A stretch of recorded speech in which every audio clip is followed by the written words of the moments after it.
Hello, everybody. My name is Marissa Olgrady-Kessner, and you are here for the Burnout Workshop, Action Steps to Healing Your Stress and Burnout with me. I am especially focused on using the power of nature, the power of wilderness in conjunction to these real tactical skills that you can use to actually start healing your stress and your burnout today. So one, let's start off making sure everybody has a pen and paper so you can take notes. You're going to want to write some things down because later today, you're going to want to try some of these things. So let's dive in. Like I said, my name is Marissa, and I am an outdoor enthusiast. I love being outside in every way, shape, or form. I have done and guided trips in the far north of Canada, and I have also been in the mountains. I love the desert. I love every way, shape, and form of being outside. This is a picture of me last summer up in the Tetons. And if you haven't been to the Tetons yet in Western Wyoming, you definitely want to make sure you get out there. It is one of the most magical places I have been. And if you have been there, make sure you let me know. I would love to see your pictures. But let's talk about why burnout and nature together. So I spent years in the wilderness being a guide and all these different things. And I was coming around people who were working in office jobs. They were being badass women doing these big, awesome jobs. And they were stressed. They weren't getting outside and they weren't able to find time alone. So that is where the conjunction of everything that I love kind of came together. I had some really powerful experiences in the wilderness, spending time alone, and it really helped me. So I researched, I did all of this information searching and digging into everything to really figure out, is this real? Does this actually work, or is this just me? And it turns out the research is in our favor. So let's dive into that. First off, I want each and every one of you guys to know that you are all entitled to a free one-on-one intro call. And on these intro calls, we learn more about where you're at with your journey with stress and burnout. We get you a plan started, we help you out. And we talk about how we might be able to help in other ways, shapes, or forms. And we'll tell you exactly what that can look like towards the end of the call. So definitely check that out. Take advantage of that free call because they don't come around too often. And you're getting it especially because you're on this workshop. So what is burnout and what does it mean? Almost everybody can tell me what it feels like to be burnt out. They're just like, it's crushing. It's all encompassing. I just don't know what to do. Everybody has that feeling, but there is some words that help us describe what burnout is. And it'll probably click for you the second that you hear them. So the first thing is depersonalization. The second one is a decreased sense of accomplishment. And the last one is emotional exhaustion. And us ladies tend to have emotional exhaustion the strongest of all of them. We'll dive into what each of one of those means. But first off, I just want to step briefly on how men and women's burnout is different, because it is. And the biggest piece about why our burnout is different has a lot to do with our socialization. I spent years studying sociology in college, and I love it so much. And it turns out that a lot of the research also says this. So women have been socialized for years to be pretty happy, calm, generous, and attentive to the needs of others. And even if you personally do not subscribe to this, it doesn't mean that the words and what you're consuming are actually saying that to you often. So women tend to internalize things differently. And this has a lot to do with our survival. When we were younger, like years and years ago, not that many years, like 50, 70, 100 years ago, women's lives literally depended on them being able to be pretty happy, calm, generous, and attentive to the needs of others. Women didn't have the ability to have credit cards, to have bank accounts. They didn't have as many rights. So that is in our genes. That is one of the biggest reasons why men and women's burnout is different. We've been taught to interact with the workspace differently. We've been taught to interact with each other and our peers differently. And we've also been taught to take care of everybody else first. And if you're a woman, you know exactly what that feels like. You probably have 3 different lists in your head right now taking care of your kids, your husband, and your work. So let's dive into what the meaning of burnout is a little bit deeper. So the causes are, starting off here, is depersonalization. So what is depersonalization? Depersonalization is that depletion of empathy, caring, and compassion. This is something that often men do when they're feeling burnt out. They just completely let go and they don't even think about it. And oftentimes this comes up in relationships and it makes them pretty challenging to interact with. A decreased sense of accomplishment. This comes up a lot with teachers and healthcare workers. That is that feeling as though nothing you do matters. That is coming up to the same wall every single day. And that is exhausting. And if you never feel that accomplishment, or if you don't feel it that often, you're going to get burnt out. Because why would we keep taking one step forward and two steps back? It doesn't quite make sense. And it's very hard emotionally on us. And then the last one is emotional exhaustion. This is doing too much for too long.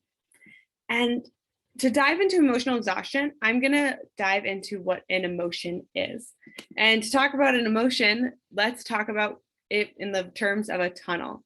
So if you think about every single emotion that you have or feel, you are just trying to get to the other side of the tunnel. You feel it, like the onset of an emotion is not inherently long. It's pretty short in theory, but sometimes emotions take over and it takes longer to get through that tunnel. And then we're done. Like maybe you were happy this morning over like the options of coffee at your coffee shop. Like maybe they had your favorite drink or something was like back. And you have that happy feeling and you move through it and then you kind of move on. Like you don't, that doesn't like necessarily affect everything. Sometimes it does, but that's different. So emotional tunnel, we have to get to that other side. But the fact is that we get stuck. We get stuck in the middle of that tunnel.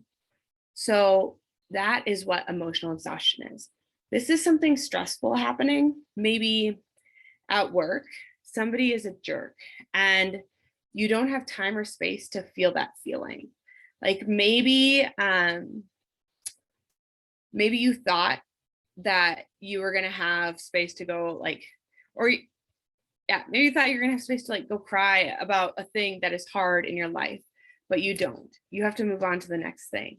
So what do we do with that emotion? Somebody's mean to us, all these feelings of sadness or of hurt or of frustration come up. We bottle them up into a little ball and we put it in our pocket for later because we can't deal with that right now. And we have to move on to the next thing.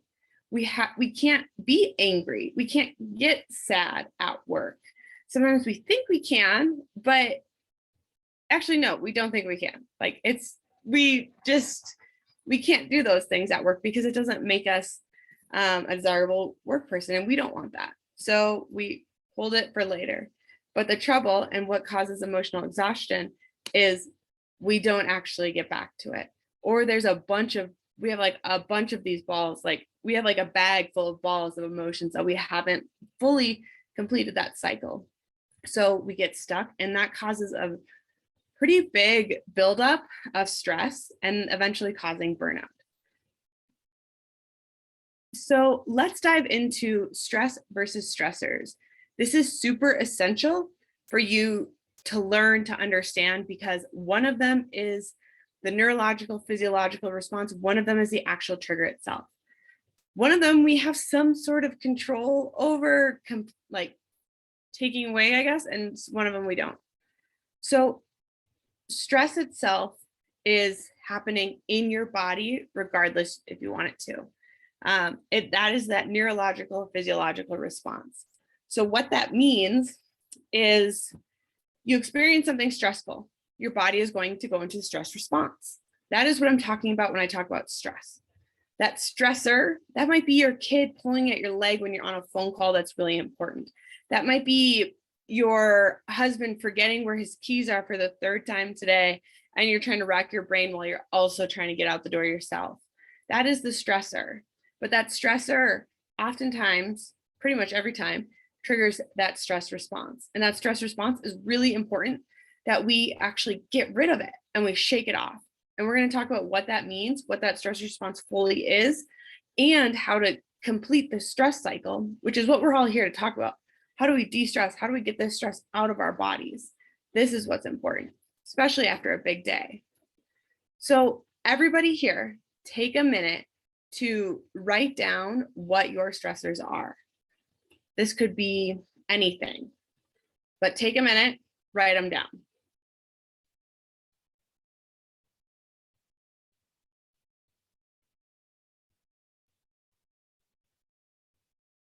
Awesome. I hope you got them written down.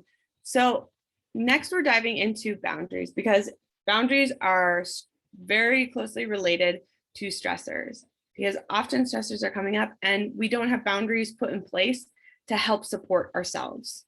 And they can be challenging to hold, they can be challenging to create. And when we are in a stress response, which we're going to dive into next, that stress cycle, we can't quite think clearly. Our brain isn't here and now thinking, and that's something we don't get to choose. It just is. So why is it hard to create and hold boundaries? It's because boundaries literally change the way that you interact with a relationship. Maybe you suddenly want to change something, but the person that you have that relationship with is like, I mean, our entire relationship, you've always let me ask you this question after 8:00 p.m. You know, maybe your boss has always been able to get back to you, or hear an email or write you an email, and it's not been a problem. And all of a sudden you're putting a boundary in place that's like, hey, actually after 6:00, no more work emails, or don't expect me to pick up my phone, whatever that is. And that can cause envy, that can cause self-frustration, that can cause other people to be frustrated. We might have that feeling of like, who am I to hold this boundary when so-and-so over here never holds boundaries? Like, why am I special that I get to not have to work as late or be on my phone or whatever as much? And the reality is because you deserve it, because you don't need to be available 24/7 for your work. But that is challenging. So let's dive into stress. This blew my mind. This next stuff, like, this is the stuff that you really need to listen to because it is mind blowing. So this is everything that's happening in our bodies when we feel stress. And the challenge is that our bodies go into this stress response regardless of whether or not we are being chased by a lion or we are turning in a big project at work. Okay, so a stress response was initially created, and the reason that we have it is so that we can run away from lions and survive and do all these things like ancient times. But the thing is that we keep doing other things that are stressful that actually are not helping us complete that stress cycle. So what happens when we go into stress is epinephrine acts instantly to push more blood into your muscles. Think about how important that would be if you are creating, if something stressful is happening, like when we were more like hunter-gatherers, like all of a sudden there's a lion chasing you, you need to be able to run faster. Endorphins help you ignore discomfort. That's also really important. Your heart beats faster, pumping more blood, or in your blood is pumping harder, which your blood pressure increases, which explains why stress and why heart disease are so closely related. Kind of starting to make sense here. It's crazy. You're breathing, you breathe more quickly, your muscles tense, your sensitivity to pain diminishes. Your attention is on alert, because if you think about it, you would need to be able to make a decision right now, left or right, which way is going to keep me alive. Okay. When you're finishing a project or you're working on a project, you don't really need that here and now thinking. You need critical thinking. But when we're stuck in a stress response, we're not using our critical selves. We're not being able to create those boundaries that are really helpful.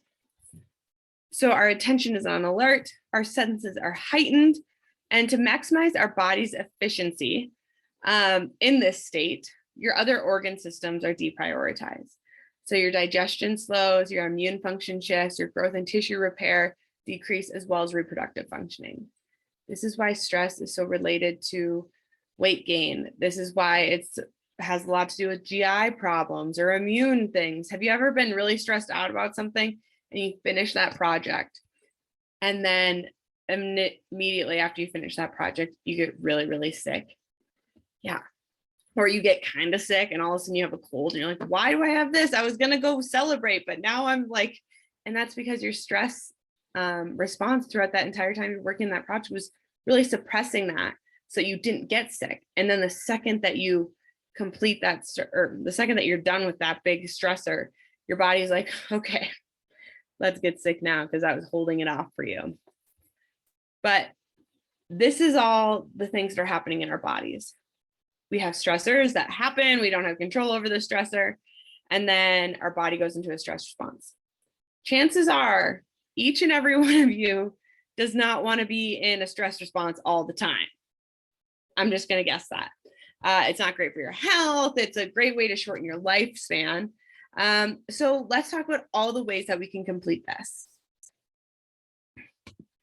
So one of the most effective things that we are not utilizing and that helps our brains function better, it helps us feel more creative and efficient and effective, is getting outside.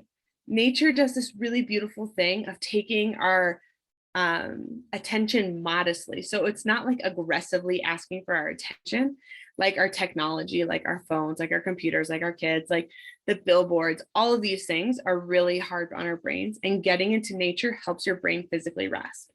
And I bet if you're here, you know that feeling. You know that feeling of getting outside and how you're instantly able to take a deep breath. And all of those things are natural inclinations. So ways to complete our stress cycle, or if you want to use a different term, ways to de-stress after having a stressful thing happen, really having that emotional experience, getting stuck in that emotional tunnel. How do we get out of that emotional tunnel? Let's talk about it. So moving your body for 30 to 60 minutes is the most effective way to complete your stress cycle or to de-stress. And if you can't do 30 minutes, try 10 minutes. Walk out your door 5 minutes, turn around, come back. You know, it's any bit of movement is going to help you. Moving your body also doesn't have to mean exercise. Sometimes we get caught up in, well, if I'm going to move my body, or if I'm going to run, I have to run 3 miles. I can't just run 1. Or if I'm going to work out, I might as well do this whole workout. So then we spend 30 minutes looking for a workout, getting stressed out if it's like the right workout. No, stop. Don't do that.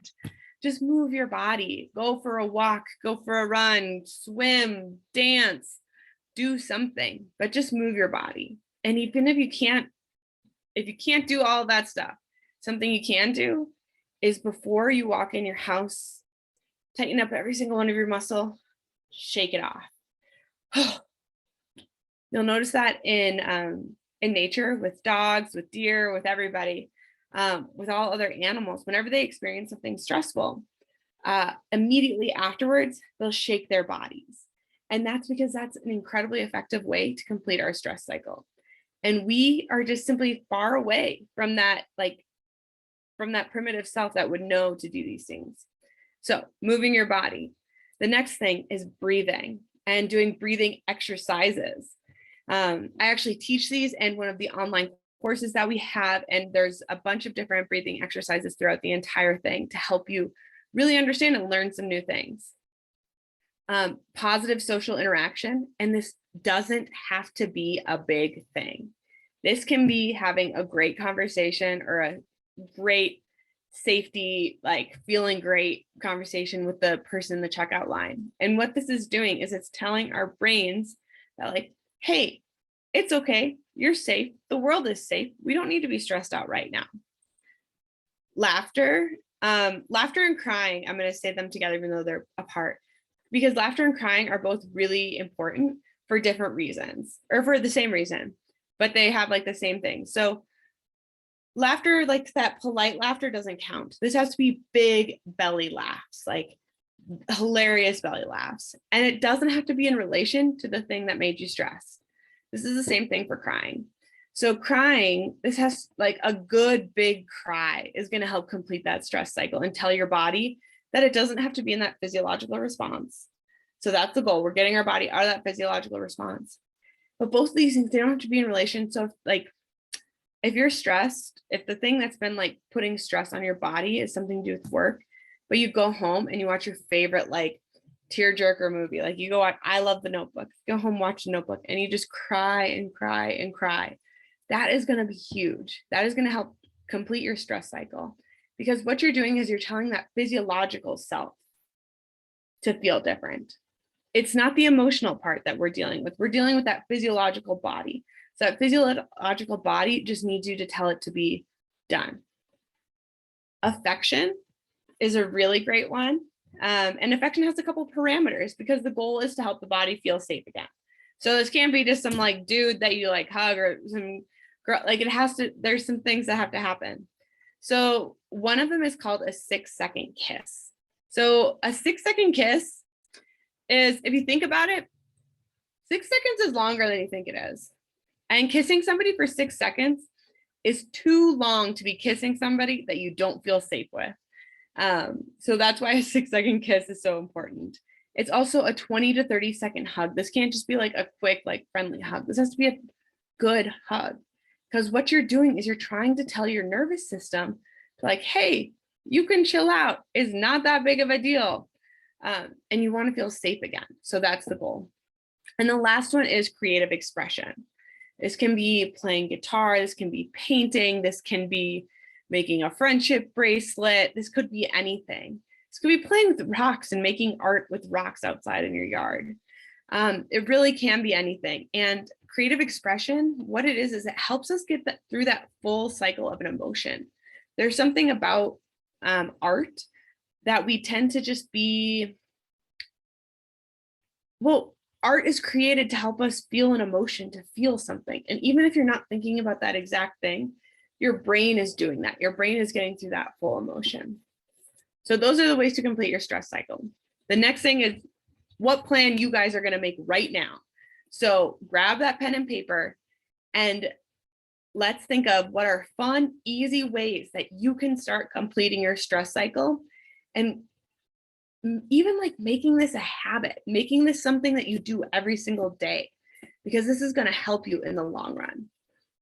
So let's go back here so that you have a little reminder. So the stress cycle, this is everything that happens to you when you are feeling, when you have something stressful happening. When there's a stressor, all of these things are happening. The ways to get out of it are one of these. So maybe your plan is going to be, I'll actually go back to that one so you guys can see it while you're coming up with your plan. But maybe your plan is going to be to tense up all your muscles and then shake it off before you come in the house every day. Maybe it's going to be to do a dance party every night with your kids, or it's going to be to do yoga every morning, or do some deep breathing, doing some of those breathing exercises, things like that. But that is your way. Let's make a plan. So everybody here, write down what your plan is going to be to complete your stress cycle.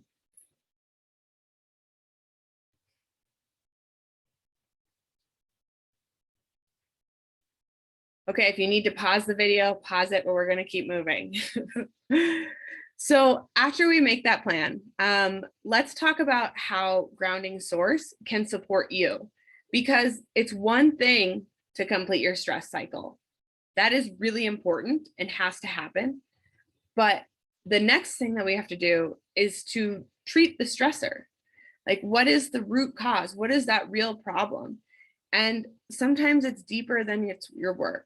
It might not be your work at all, actually. It might be something else completely. And that's why burnout is so interesting and so important to really start diving into. And like we learned, if we don't do this, if we don't deal with our burnout, it will literally kill us, because these symptoms of the stress cycle are not healthy for us. They are not good for our bodies. So let's not do that. Let's not kill ourselves faster than we're already dying. So Grounding Source has an online program, and this online course is a 6-week deep dive. This is getting fully into your burnout, getting into your stress, and setting up plans for you.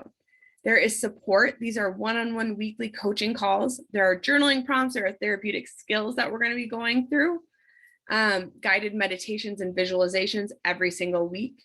as well as I pair this with wilderness skills. Because like I said, getting outside, getting into nature is one of the most important things that we can do for ourselves. And I would say everybody here can raise their hand and say that we are in a nature deficit. Everybody could use more time outside. And oftentimes we don't have the skills, or we don't have the knowledge, or we don't fully know what we can do to get outside. So that's why we pair those wilderness skills. And it also helps us understand our emotional skills more. We're diving into different skills, different therapeutic lessons. And with those, pairing them with a tactical hard skill is really helpful for our brains to understand. And each and every one of you on the workshop for the next week, you guys have $50 discount on this online course. So feel free, reach out to me if you have any questions. If you want to chat about what the course is, please talk about it on that phone call that we have. But this is going to get you a $50 discount for you to come on and do this course, because this course is so important, and I want to help every single person learn about their burnout as quickly as they can. The last thing is the big thing that Grounding Source does that we love to do, and that is so amazing, is we run this women's wellness retreat. This is a 3-day event based in Southwest Utah, and it is a full digital detox. It is a small community of women, and it is all inclusive. We provide everything that you could need. This is based in the wilderness, out here in the desert. We are diving in deep. And the whole retreat is based around having alone time, really having that time to not be expected, not have things going on all around you, not have people asking for your attention. Let us take care of you. There is yoga, there is meditation, there are beautiful vulnerability groups, and there is time for you to truly slow down, be heard, and listen to yourself as well. And everybody here, this is the other discount that you have. So make sure, this is only good for a week as well. So make sure that you're diving in, you're figuring this out. Reach out to me for the current dates as well. So each women's wellness retreat, everybody who's on this workshop, you get a $200 off workshop discount. And that is because let's get you out here. Let's do this. Let's work on this, because women need this. This is about you. Let's support you. A quick reminder about that one-on-one intro call. To sign up, there's going to be a follow-up email coming out to each and every one of you, and that is going to be coming from groundingsourcesolo@gmail.com.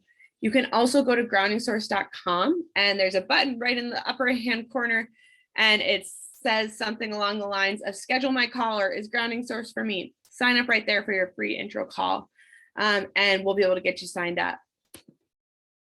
Amazing. And please send me any of your questions. Let me follow up with you, any of that. And I would love to be able to support you. Make sure you're following us on Instagram, on Facebook. We have a brand new Facebook group, which you'll be getting the link to in this email that's following up to you. So don't even worry about it.